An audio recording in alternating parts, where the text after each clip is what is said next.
કેમ છો? આશા રાખું છું કે તમે બધા સહકુશળ હશો. હું પણ સહકુશળ છું.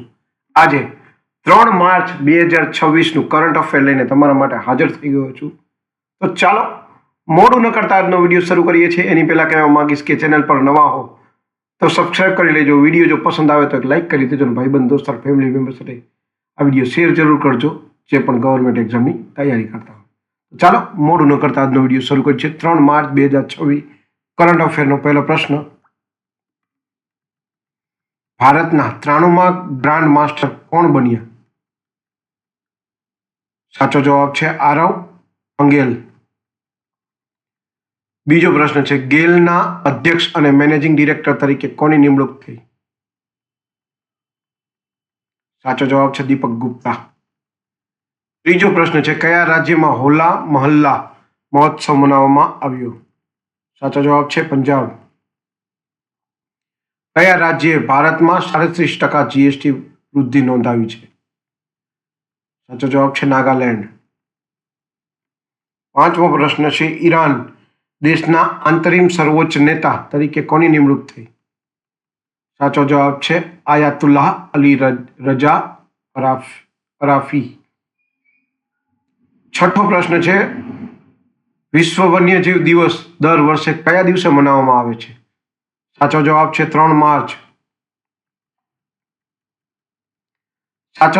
સાતમો પ્રશ્ન છે ભારતનું પ્રથમ ઇન્ટિગ્રેટેડ દિવ્યાંગ સહાયક પોર્ટલ કયા રાજ્યમાં લોન્ચ થયું? સાચો જવાબ છે મહારાષ્ટ્ર.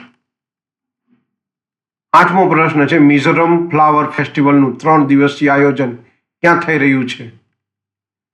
સાચો જવાબ છે મિઝો એટલે કે દાર્જિલિંગ હિલ્સ. નવમો પ્રશ્ન છે બોત્સવાનાથી લાવવામાં આવેલ 09 ચિત્તાઓને ભારતના કયા નેશનલ પાર્કમાં છોડવામાં આવ્યા? સાચો જવાબ છે કુનો નેશનલ પાર્ક.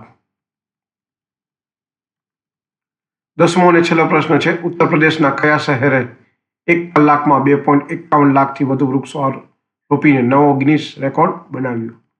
સાચો જવાબ છે વારાણસી. તો આ હતા 3 માર્ચ 2026ના કરંટ અફેર અને તેના જવાબો. જો તમે ગવર્મેન્ટ એક્ઝામની તૈયારી કરતા હોય તો આવા જ પ્રશ્નો જનરલી કરંટ અફેર અને જનરલ નોલેજમાં પૂછાતા હોય છે. તો જો તમને વિડીયો ગમ્યો હોય તો વિડીયોને એક લાઇક કરી દેજો. ચેનલ પર નવા હો તો સબસ્ક્રાઇબ કરીને રાખજો કારણ કે ભવિષ્યના જે વિડીયો આવે તરત જ તમને નોટિફિકેશન મળતું રહે. અને વિડીયો ગમ્યો હોય તો ભાઈબંધ દોસ્તાર ફેમિલી મેમ્બર સાથે શેર જરૂર કરજો જે પણ ગવર્મેન્ટ એક્ઝામની તૈયારી કરતા હોય. તો આજ માટે આટલું જ. જય હિન્દ, વંદે માતરમ દોસ્તો.